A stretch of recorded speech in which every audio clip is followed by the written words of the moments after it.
Almost every problem has a solution. And I remember Mark Randolph and Reed asked me, do you think we could mail DVDs with the US Post Office? None of us knew at the time that first class postage in the US goes over a metal roller about 8 inches in diameter and bends the mail around it. We made these rollers to look just like the post office, and we would put a DVD over the top and tie it down with weights to show what would happen when it bent. And they almost all snapped. Over some experiments, we found the ones without the title on one side did not break.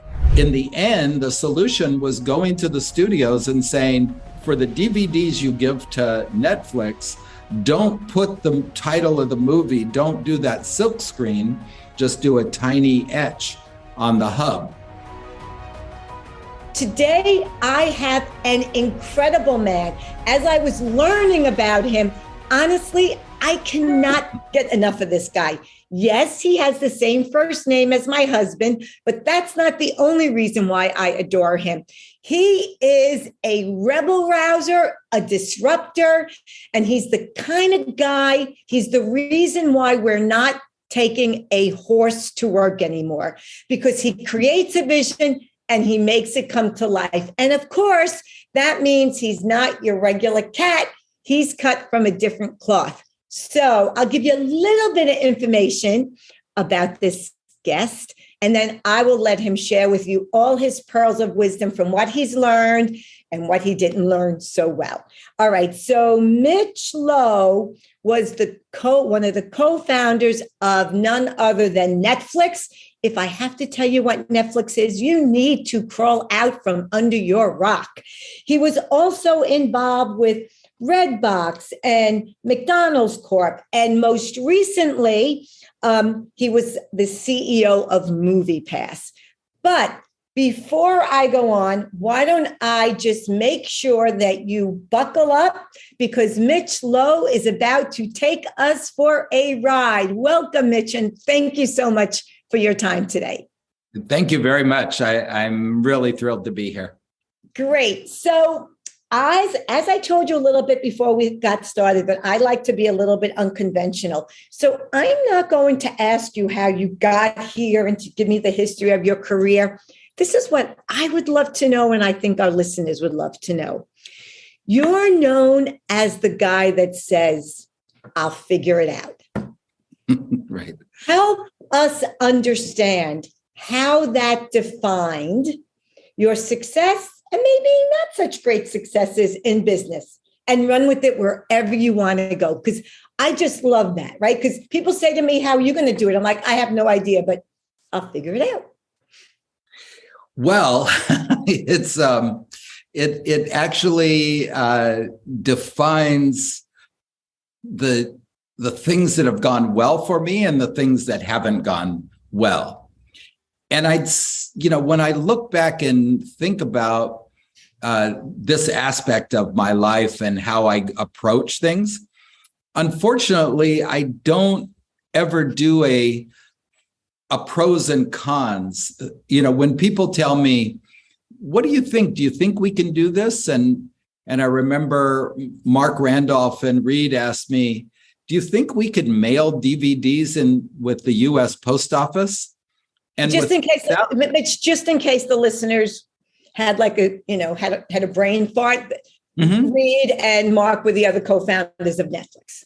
Correct. Yeah. Okay. Yeah. Okay. And really, it was Mark's idea, to figure out how you could build a business using the US Post Office that eventually would become a streaming giant. And of course, in those days, no one knew whether it would be streaming or downloading. But I just say as an example, people ask me, could you do this? And in this case, Mark, was curious, could you mail a DVD using the US Post Office and it actually survive? And without thinking about it, I was kind of thinking about what the end goal would be, and that's successfully mail a movie using, a first class postage stamp? And my answer was, of course it works, with no knowledge at all about how it, in fact, none of us knew at the time that first class postage in the US goes over a metal roller about 8 inches in diameter and bends the mail around it. And so, it's just. So wait, so how did you figure that out?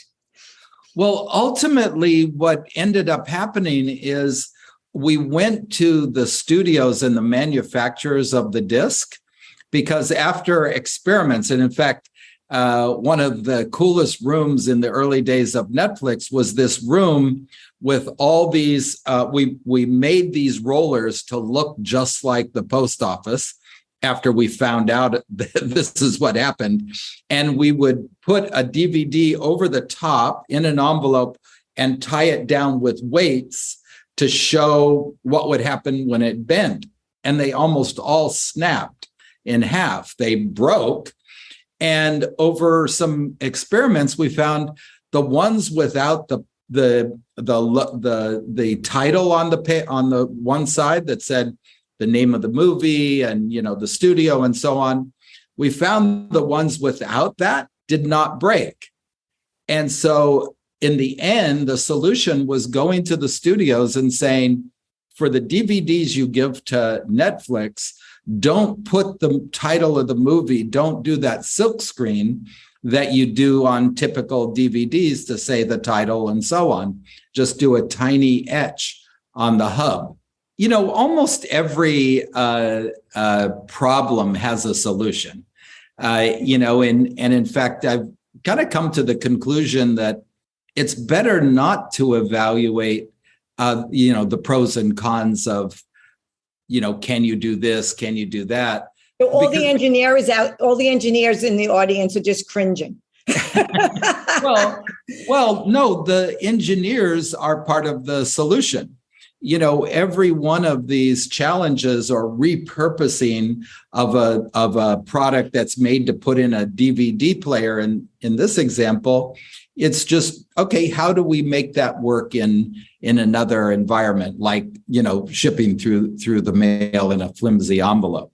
But it's true about, I believe it's true about all these ideas that entrepreneurs have about starting a new business, especially those based on solving a personal problem. Mm-hmm. We all know the story of Travis Kalanick sitting in the Paris suburbs, and he couldn't get a taxi, and he thought, wouldn't it be cool if I could just pull out my phone and a car would show up? And all these businesses that have that personal connection with solving something you face all have hundreds of problems, hundreds of obstacles. And it's you can't do something. Yeah, like, hey, you can't do that. But that's such a disempowering thought. And the way to approach it is just, you know what? I don't know the answer, but I'm going to figure it out. And that's what stimulates me. That's the thing that gets me up in the morning, is how in the world are we going to figure this out? And that's why people want to surround themselves with you, right? And it's interesting because some of the companies I coach and consult with, 2 in particular I'm thinking of, I told them I'm going to ban the title of your colleague Mark's book. That will never work here, because that is, because if you say that, you will be out of business in 2 to 3 years. It is the kiss of death for innovation, for brainstorming. And it's a limitation we put on our own ability.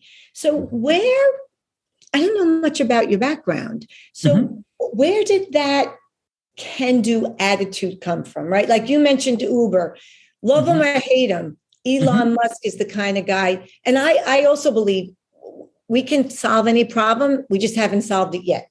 Yeah. But you can't focus on what doesn't work. Clean slate. Okay.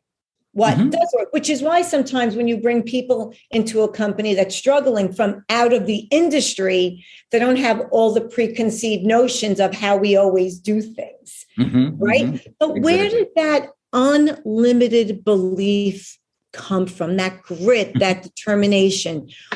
Because there's plenty of entrepreneurs listening to this that want a piece of that desperately. I think it comes from a couple areas. One is my mother, really instilled self-confidence in me, and always gave me positive feedback with whatever I wanted to do. Give an example of that. How did she do that? Well, she, there was one point where I became kind of an avid reader of a magazine called Scientific American. Sure. And is that still around? Yeah, that's still around, right? Is it? It was just so inspiring. I was in third grade, and I wanted to create a laboratory in my room. So I wanted to build a desk and, have a sink in it and all these trays for chemicals. And, I don't know how other mothers are, but she said, yep, let's go to the lumber yard. Let's go buy some stuff.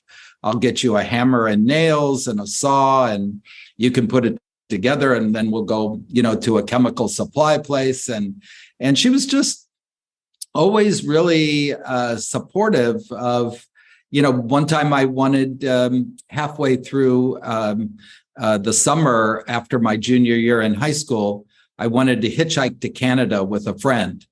And she said, sure, here's $40. Go for it. And so she was always, later on, I wanted to leave high school halfway through my senior year. And instead of saying, no, you need to finish school, she introduced me to a guy who had a poster company, a blacklight poster company. This is 1969. And this guy gave me a job as his European salesman, gave me a roll of posters, and my mom bought me a one-way Icelandic Airway ticket to Europe. And she was just always supportive. She always... I have to say, I would have drawn the line at dropping out of high school. I absolutely would have. But what you're saying is what she did was any imagination that was sparked within you, she fueled. Yeah. She supported, wholeheartedly. And, the decisions may not have always been the right ones. And the risks were pretty crazy. But I think it gave me that confidence that, there was no limitations. All right. So tell us who you found, all right, you know what? People want to probably hear this. Give us the Reader's Digest version of your career, but then we'll get to the more interesting stuff like the relationships there. Sure. So, my career is, 50 years long. Right, because you started out. Right. I started out as a poster salesman in Europe. I was 16, 17 years old. Just was lucky to be at the right place at the right time, made a ton of money. Well, wait, was that the smuggling goods and money in Europe? I know you did. That's after. Oh, okay. That's the juicy part. Yeah. So unfortunately, the poster business didn't last long because one of the most popular posters was all the Disney characters in lewd positions. The seven dwarfs under Snow White's dress. You just saw their little feet out underneath. And so the company got sued and went out of business. All right. We just got rated. Do they do rated X anymore? I don't know. Yes, and NC-17 and the like. This would have been NC-17. Oh, yeah. You might know a thing or two about movies. Yeah. I got the right guy. That's true. So then I had to look for something to do, and not being a high school graduate or having a college degree, you're kind of limited. Mm-hmm. And so I had been to Romania, kind of just traveling across Europe and going towards Istanbul, and I had seen these kind of beautiful folk costumes that the women wore there, all hand embroidered. They were typically made for their dowry, and they were silk and just beautiful. And so at the same time, this is while it was behind the Iron Curtain, there was this kind of arbitrary pricing for money in the country, an official exchange rate. And I learned that you could buy Romanian money, in fact, all Eastern European monies, in banks in Geneva and in Vienna at like 1/100th of the cost of in the country.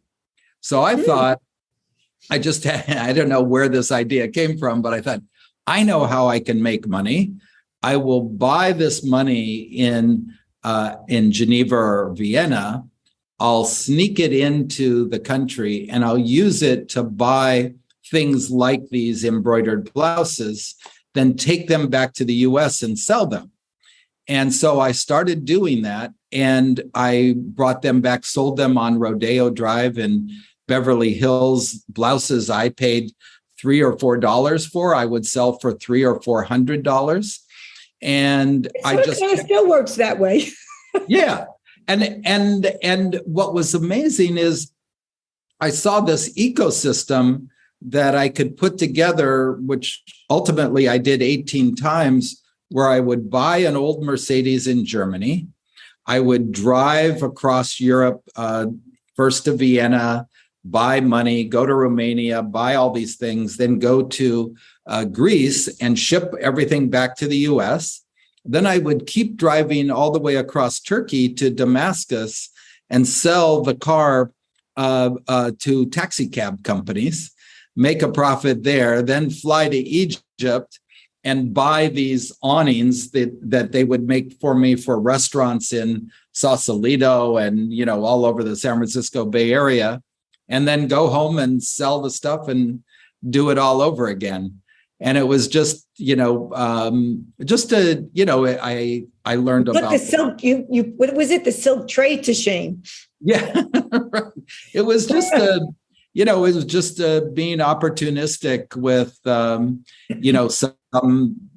some ability to buy cool things and sell them at a higher price. You just said something interesting. And honestly, I don't remember if we said this live or if we were speaking beforehand, but you said that not having finished high school or going to college, you had limited choices. And when you said that, I thought to myself, well, in the corporate world, but in the entrepreneurial world, it served my hunch is it served you well even here, because you didn't know that something wasn't supposed to work. You didn't know that you weren't supposed to do it that way.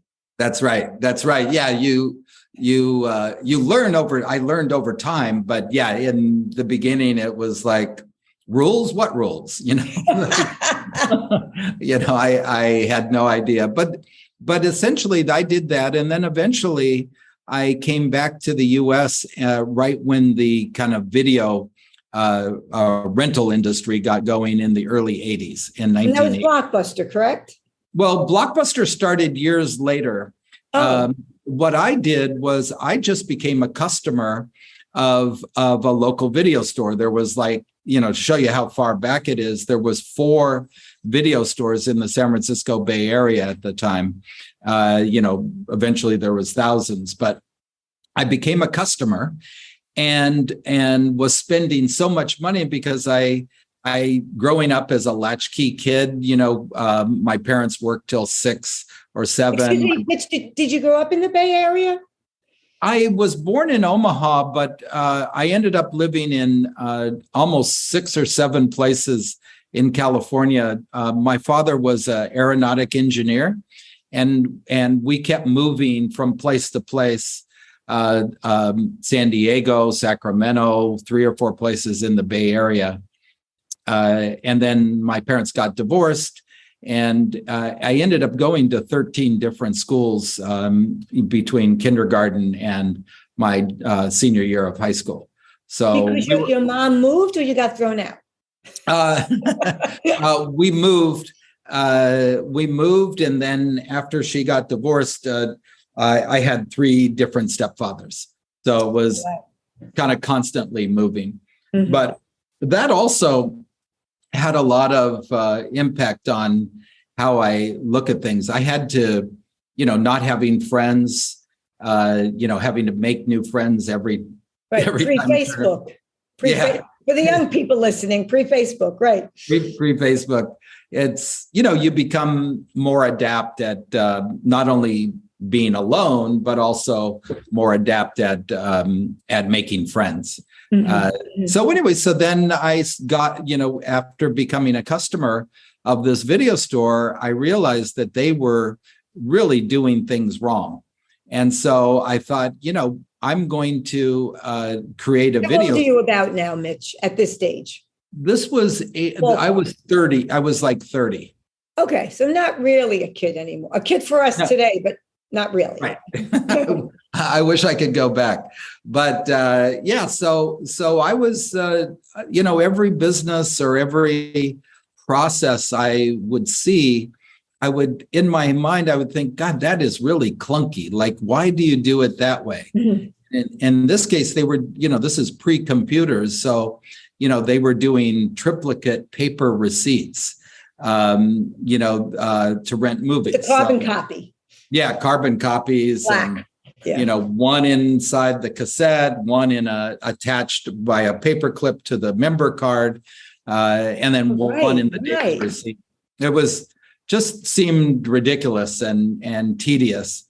So I was always looking for ways to improve it. And one of the ways was to develop a vending machine that could rent VHS cassettes.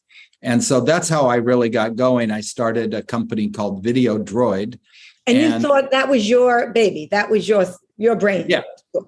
I thought, you take the internal and external theft out of it. You have an inventory system. Everything is done with a credit card. It just made so much sense. But customer, and I built a couple machines in partnership with a Japanese company that I found, and it just failed miserably. I mean, people would look at the machine and go, why in the world would I use that kiosk? There's a video store on every corner now. Why? What's the they went to the kiosk to get a bag of M&Ms or candy, and there's videos there. Right, but videos, no. And so what I learned in that is I became a pretty good retailer. I began to learn customer service and merchandising, and so I turned the place where we were developing this product into a video store, and I just it almost felt like retail was in my blood. And my grandfather was a shoe salesman in Omaha. And I just started feeling like, I really love this space of talking to customers, showing them all the new movies, laying out the store, doing the accounting. All that just became just a wonderful thing. I just loved it. And so I started doing that. And for the next 15 years, I opened video stores with my brother. We had 10 stores. I would spend, on average 10, 12 hours a day in the store, in one of the stores or another. And but in the night, and I joined the trade association. So I became went on the board, became president of the trade association, and just started getting exposed to people, with a lot more education, running big companies like Blockbuster, like Hollywood Video, who are on the board with me. So at that time, I started getting exposed to all this analytics about the industry. But unlike these executives, I had firsthand experience with customers.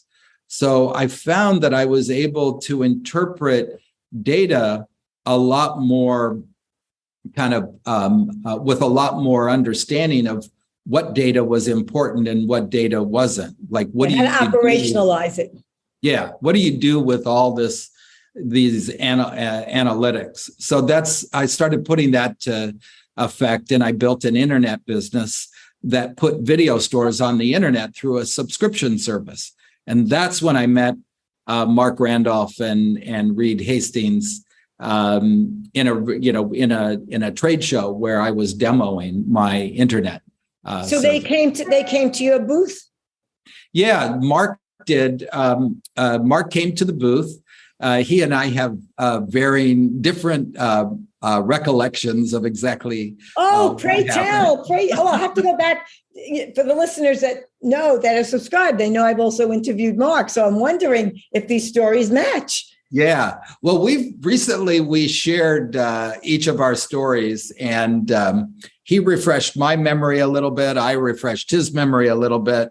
But I still remember him. So he was asking me. In spite of what he says, I heard without you saying it. Exactly. So he came up to my booth. He wasn't interested in what I was selling. He was interested in knowing what I thought about DVDs and was there a future in DVDs? And if this was 1997, July, DVDs had just come out in March of that year. So it was still unclear whether the entertainment industry would adopt DVD as its main format and what the pricing would be and all that. So he knew at the time I was president of the trade association that was putting on this big event, like 15,000 video store retailers attending. So he was interested in asking me all these questions about DVD. And then he started walking away, and he didn't get my name, or I didn't get his name. And where our recollections vary is, well, one, I thought he had a scruffy beard and sandals. He claims he didn't have a scruffy beard and he wasn't wearing sandals. But my recollection is, where was he living at the time? And then that will be the truth teller. Scotts Valley, where he still lives, right next to Santa Cruz. I think you're on. Okay. Yes. So he started walking away. He had a backpack on. And I remember thinking, wait a minute, I don't even have your contact info. So I grabbed his backpack right around the neck and pulled him back and yanked a little too hard, and he went off balance. And I said, wait a minute, you haven't even given me your name. And I remember him kind of reluctantly going, okay, here's my contact info. And he said, yeah, I'll get in touch with you. And he didn't. So I'm not convinced the way you just said it. Yeah. Don't call me, I'll call you. Yeah, right.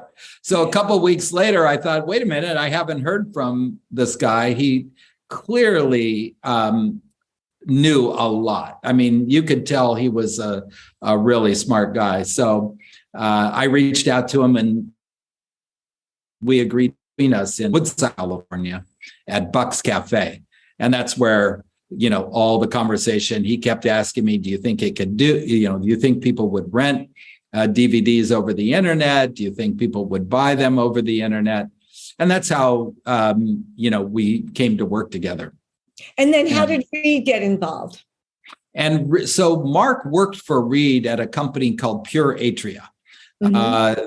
Mark was the VP of corporate marketing, and Reed was the primary shareholder and president. They had just sold the company to Rational Software, who I think since has been bought by somebody else. And the new owners said, you're all out of a job in September, but go enjoy the summer. We'll pay you through September, just go enjoy it. And Mark was looking for something to do. And this was one of his ideas of a business. Reed said, listen, when you come up with an idea, I'll think about putting money into it. And so Reed invested in the idea of building a DVD internet video store. And that's okay, whose idea was that? Was that yours? Was it Mark's, or was it the two of you saying, aha? It was definitely Mark's idea. Okay. That's what he says in his book, but you never know. Yeah. No, it was 100% his idea. Of course, this is not subscription. This is a la carte rentals, a 1 week rental for $4.99, selling DVDs. My family did it. I remember us doing it. Sure. Yeah. So the business, like all businesses, evolve over time, but the idea of building an internet video store was his idea. And then that went on for, I was there for 5 years. I brought Ted Sarandos to the company when Reed wanted me to move to LA to run content. One of my, stupidest decisions in my life was telling him no. I really enjoyed being the head of business development. And I told him I have a really good friend who I think would be amazing at the job. And that was Ted Sarandos, who was my rep from my distributor for my video stores. Okay, hang on a second. Though. Why do you say that was one of your dumbest decisions? Why? What was wrong with that decision? Well, Ted is, I would say, the most powerful person in Hollywood. And today or back then? Today. Okay. And that was my, Reed offered me that job and I turned it down. Because you didn't want to move? It was not so much that. I was having kind of family issues, but even that wasn't the main thing. I just was very comfortable in my role there as the VP of Business Development. What I was doing is focusing on ways to bring in kind of strategic partners to bring us subscribers. So I did a deal with Best Buy, and I would work. When Mark stopped working with the manufacturers, I took over those partnerships with Sony and big retailers and so on. Okay, let me, if I may, ask you this question. Right, because we have to remember, I'm a clinical psychologist here. First, and it actually informs all my coaching and consulting. When you said you were having issues at home, family-wise, at that moment in time, is it possible, and maybe you weren't even aware of it, so I know I'm asking a silly question, but is it possible that perhaps ever so slightly for that moment in time put a little scratch in your I'll figure it out? Yeah. I was, I think it's Or confidence. I think it's, I was in a world with people like Mark, like Reed, like Leslie Kilgore and Patty McCord that were very smart and accomplished. And I was trying to learn fast enough to not, be seen as like not belonging to the group. So I kind of constantly felt under pressure. I put myself in these positions a number of times in life where I'm around people who I probably don't belong. Oh my goodness, absolutely not. You elevate yourself that way. That's exactly how I looked at it. I thought I can learn a lot. These people fascinate me. I was just like a sponge, whether it was listening in or reading what they wrote. But at the same time, it was a certain amount of pressure. And once in a while, and that time was one of them, I just I don't know. I just didn't feel like I could do, I could make it work. My wife and I were arguing a lot and my kids wanted me to be around more. It just, and then this looked like this huge job. So yeah, I think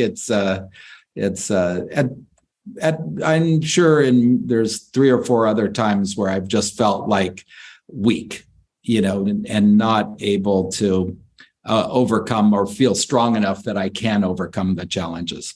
Yeah, I feel, I really feel you as you're saying that, like when you said the biggest mistake, like I feel the sadness from you. But if I may offer this, I think we all get to places in life where our cup just runneth over at that moment, right? I mean, I've always worked around, I have a very successful husband. I had four children, right? I'm the mom. And I limited things. I limited travel when my children were younger because we felt somebody had to be home. I can look back on that now and say, boy, where would I have been today? But you know what? That worked for me at the time. And, there's a couple of people I've worked with, and, you never want to go back because if the past just informs your future. And if you go back and change it, well, you wouldn't be who you are today. And you're pretty cool today. Yeah. No, I'm definitely with you on that. It's, and when I say, one of my biggest mistakes, I don't fret about it. Although I should say, I have noticed a characteristic that I have that I think many people have, and that is stressing more about what you didn't get rather than being grateful for what you did. And I find myself having to fight that feeling once in a while where I just go, God, if I had only not sold my Netflix stock, or if I'd only taken that position, or, and there's multiple times. And I go, wait a minute, I should be like thanking God and being grateful for, what I do have.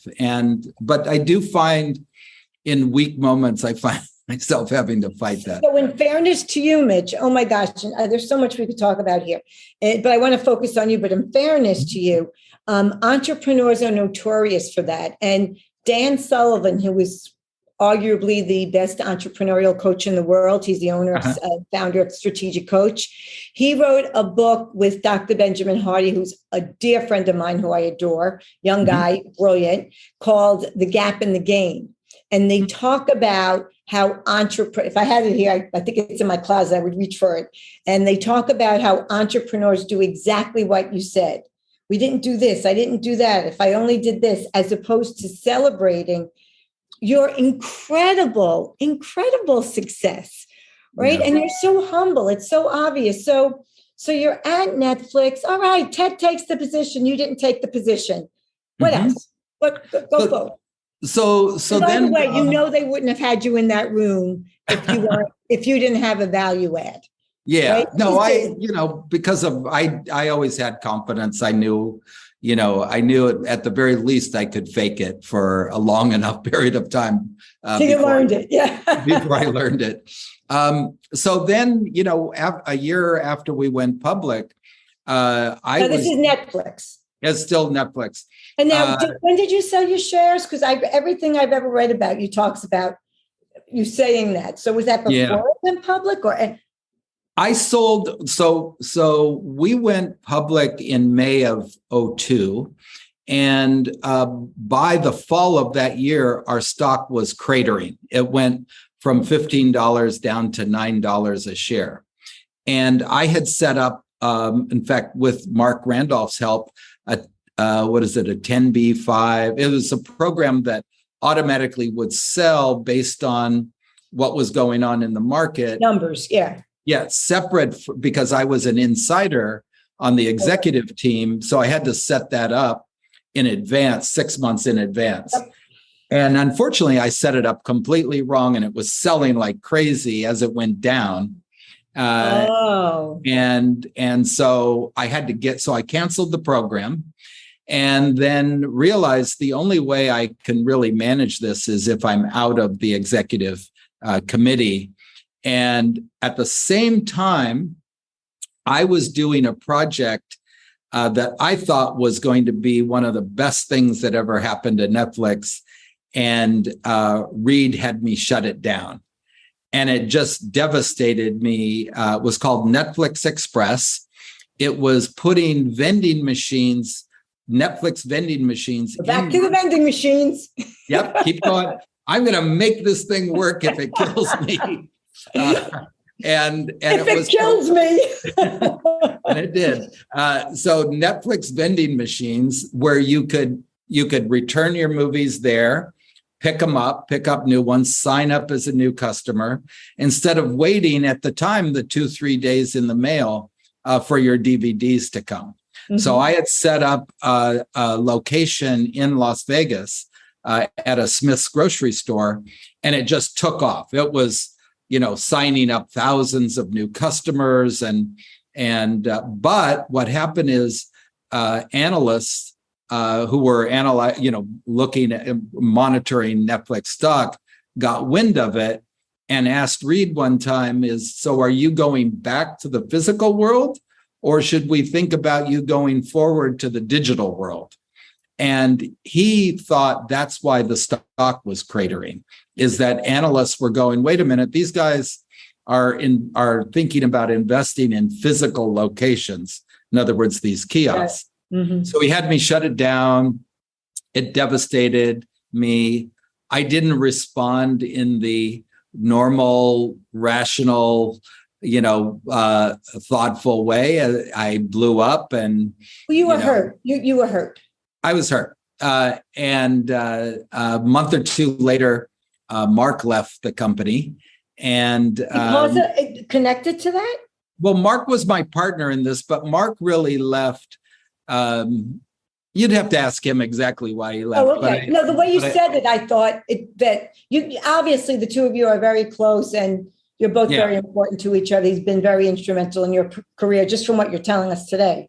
Yeah, definitely. I just always admired Mark. Mark is just a brilliant person. He's everything I'm not. It's a perfect partnership. It really is. I work with business partners that kill each other, right? Uh-huh. And many times they partner with people that are just like them. That's a prescription for a disaster. So that's a perfect partner. Exactly. So I remember Reed coming up to me in the year later in 2003 and saying to me that, now that we're a public company, he didn't think that I could survive in that environment. He said, you always like to try things and experiment things and not, kind of go through the process. And he said, we're going to let you go. And I thought, and of course that hurt, but I found it very motivating, because I swore I was going to show him that I could operate in a big corporate world. You'll figure it out. And I'll figure it out. And it motivated, and that's why I joined McDonald's and that's built that. The reason? Yeah, that was, so they had this, McDonald's had come to us while I was still at Redbox, I'm at Netflix a few months before, and said, we want to put kiosks in all the McDonald's locations that rent DVDs as a way to build traffic, to build frequency. Absolutely. Sure. You got to come back. Get the burger. Good to go. Yeah. You'll come back to return it. You'll smell the burgers and fries. You'll create an incremental purchase. And so I had proposed that, but they wanted someone who knew the video business to run it. So they wanted Netflix to be their partners. And we turned them down because everybody including myself at Netflix were what you'd call McDonald's avoiders. We would never touch that food. We were too much in the health. Exactly. So anyway, so after Reed let me go, he said, but wait a minute, there is something you're really good at. And I want to hire you as a consultant to go to Europe and to go to Japan and explore expanding Netflix in those markets. Oh, I'm feeling so much better for you now. Yeah, no, it was very sweet. So anyway, so I did that. And on my way back from England, I stopped by, I contacted these McDonald's guys and stopped by and met them, and met the new guy who was taking over named Greg Kaplan. who has been just one of my total inspirations, like Mark. And he asked me to join as COO of, this 6 kiosk group in Bethesda, Maryland, to try to build this business, ultimately Redbox. And I was COO and then president for 8 years. Learned how to operate in a large company. I had I'll be damned. Yep. I had 1,800 employees. Are you listening, Reed? Yeah. So, and it was just an amazing experience. Did you love it? Did you love the work? Totally loved it. When it was understanding what consumers wanted in an entertainment retail experience was in my blood. And I found the most rewarding thing was working with brilliant people and bringing the best out of them. So at Redbox, when we got to around the $300 million a year revenue phase, by that time we had about 15,000 kiosks around the country in grocery stores and Walmart and so on. My VPs were not as enthusiastic. They went from managing 2 or 3 people to now 50 people each, and I was kind of stymied. Like, how do I get people excited? Yeah. They were just kind of doing their job, and I ended up hiring an organizational psychologist out of Chicago who asked me, so how do you treat your team? And I said, I treat them all exactly the same. I give them respect. I offer to help, all this.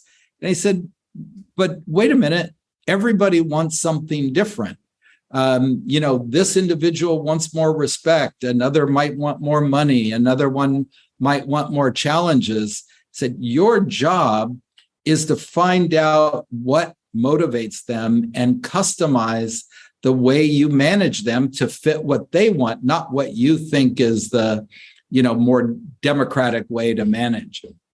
And so I started doing that, and I just found, just amazing results. The next year we doubled in revenue to $775 million. And the next year we doubled to $1.5 billion in annual revenue. And these people just, once they got what they wanted, once they had the opportunity to get what they wanted, they just completely changed. And then they did the same thing with their team. And it was really revealing. I had never imagined.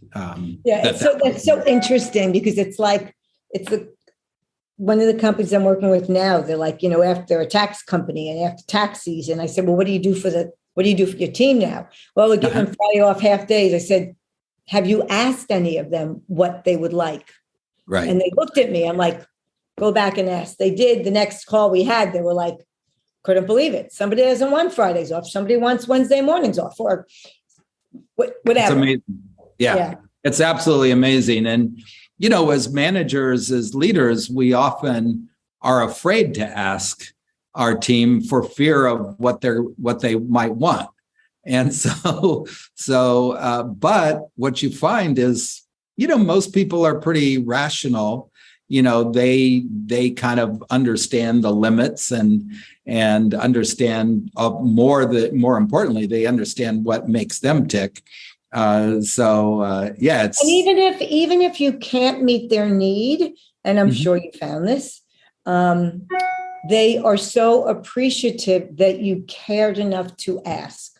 Yeah. Right. And you're open. Right. And even, I can't promise you, but I want to hear in so many words what floats your boat. Right. Yeah. And they will tell you that. I hear that all the time from the coaches. They say, I tried it. It was so simple. I'm like, we're not reinventing the wheel here. This is human motivation, human behavior. Yeah. Be heard. Yeah. And, and I was really fortunate to sit for probably 2 years at a small, like 4-foot table alongside Patty McCord, who is the head of HR at Netflix. Yep. And what I really, learned from her is just this whole concept of diversity and diversity of thinking and creating those environments where people felt empowered to talk. And, there's so many times where your direct reports won't tell you the real story. They'll color it to make you feel good or to not have to explain things. And one of the things that I started doing, one time there was this young kid, it was his first day on the job, and we were in a meeting, and he just blurted out, what he thought was messed up in the way we operated. And nobody else would have done that. Anybody, he was too young to know better. He was too young. And he was 100% right. Right on the money. Everything he said. And from that point on, I always would include in meetings someone who was really new to the job, hadn't learned to be politically correct, because it kept the managers on their toes. They knew that, if this guy, if I don't say what's really happening, this guy is going to, or this woman is going to. And, it actually. What you did with that, which is why I called the podcast, The Trust Doctor, right? You created trust, right? Yeah. If I don't tell you on any level in life, personal, friendship, romantic, work, if I don't tell you something that I know you are obviously doing wrong, offending people, many times people will say, well, I'm not, you'll kill the messenger, or I don't care enough to tell them and risk their wrath. Right. And, that's the history of why so many companies have what appear to be, you wake up in the morning and their stock has crashed, or they're out of business, or somebody's going to jail. It was not new news to the people in the company, but the culture was not trustworthy to speak truth to power. Yeah, absolutely true. There's nothing more important than, at least in my mind, to create that sense of confidence that you could say something and not have repercussions. And it's really, really an important and hard. It's really hard to create that environment, especially when things aren't going really well. When things are going up to the right, it's a lot easier. Sure. Okay. So you just gave me, hopefully we have a couple more minutes. You just gave me the perfect segue into, you're such a nice guy. I almost don't even want to go here. MoviePass. Right? Because I'm just wondering if maybe people were more truthful. Everybody, not everyone, right? We're all responsible, right? You have the captain of the ship, but everybody has to be rowing the boat in the same direction. Was that part of what happened there? I don't know. Well, the vision and the business model absolutely could have worked. It is no different from Netflix or Spotify. I mean, Spotify lost $1.4 billion before they started making money. Amazon for 20 years never made money. Do they even make money now? I thought they did. They only do because of AWS, their server business. Right. And had we been given enough time and not been owned by a publicly traded company, I'm convinced we would have made it. The problem is that in this particular case, there was some smart people who were at the movie theater business and at the studios that saw that we were too much of a disruption. And I liken it to this, is that imagine if United Airlines, Hyatt Hotels, Hilton, et cetera, could have kept Expedia and Orbitz from existing. They definitely would have, because I'm sure they tried. Yeah, now you've got a business in between them and their customer. Mm-hmm. And the mantra for all companies today is to build your brand and to have a direct relationship with your customers so that you can predict and manage and get the best value. And so you're in control. Yeah. Yeah. And so, the presidents of several of the theater chains and companies like Fandango and others realized that we were going to be inserting ourselves in between them and their customer and monetizing that, where they should have, they essentially should have, and of course, eventually did launch their own movie clubs and so on. So I think, I entitled I have 2 chapters on MoviePass. We'll get to this. Don't worry. I'm going to share. Okay. The second chapter is how I forgot everything I learned at MoviePass. And it really was when things started getting difficult and challenging, I didn't go back to all the things I had learned at Redbox and Netflix about dealing with challenges like competitors who don't want you to succeed, employees that are losing faith. It was almost like I had a brain freeze. And my only explanation that makes me feel slightly better is that all this happened within the space of 12 months. So it was like this meteoric rise and this, disastrous fall. And so, what does that make you feel? Why does that make you feel better, or consolation prize? Just because the amount of time was so compressed. Oh. When I think about what I should have done, and I think about all the other things going on at that time, it at least makes me feel slightly better. But for me, it was a real example of failure that was embarrassing, sad, and also revealing that I do need to be more thoughtful about the challenges and deal with them a little bit faster than I did at the time. And, it's an awful feeling, but, like you said, you can't revisit the past except for in ways to help you going forward. And it definitely taught me a lot of lessons for the future. I would love to just keep speaking with you, Mitch, but I know you have other appointments here. But as you know, sometimes you win and sometimes you learn. And there'll be so much. I mean, you are so humble. And I feel badly that you say you are humbled and you feel badly by that failure, because, what's that quote about, the person that's in the arena fighting will never criticize the guy that loses. In the arena, it's the person that's sitting on their couch doing diddly, right? So if you look at your career, and there's a part of me that feels like if you're still in the arena, the best is yet to come for you. Two quick questions. One is, out of all the lessons, all the wisdom that you have, what is the one most important thing you've discovered about life, business, anything that you absolutely want people to know? One. It's absolutely surround yourself with really smart, passionate, interesting people who are driven to make their dreams come true.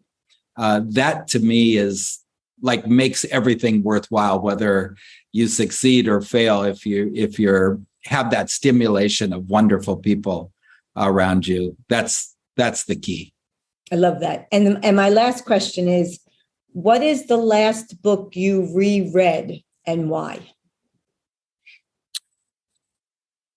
The last book I've read twice. There's 2 of them, but the one is called The Secret Life of the Pronoun. Mm-hmm. And it's a fascinating little book. It's not a big book, but I went back and reread it because I found it so telling in conversations with people. And the basic theory is the more someone uses a pronoun instead of the real name of the person, the less respect they have for that individual or that thing. And they create a distance. Yeah. Yeah. And it's almost like Warren Buffett's technique he uses to identify executive hires. He takes them to a little diner in Omaha and watches how they treat the staff. Sure. Everybody always treats people higher up better and treats their peers probably better. But how do they treat the people who they might think aren't as good as them or as educated as them? And I found the theory of that book a really great indication of people I might want to work with as I start to get a little bit more thoughtful about who I work with going forward. That's great. And I suspect that everybody would want to work with you, because I can't imagine you not being polite and respectful to anyone, to an ant on the ground. You're just so compassionate and empathic and humble. And really, it's been such a pleasure. So thank you so much. And for everybody, make sure you read, watch, and learn How I Turned Hollywood Upside Down with Netflix, Redbox, and MoviePass. And when you read this book, and the more you learn about Mitch Lowe, the more you will realize he is such a gift to humanity, and you will come away smarter and kinder because of it. So thank you. Until next time, be well.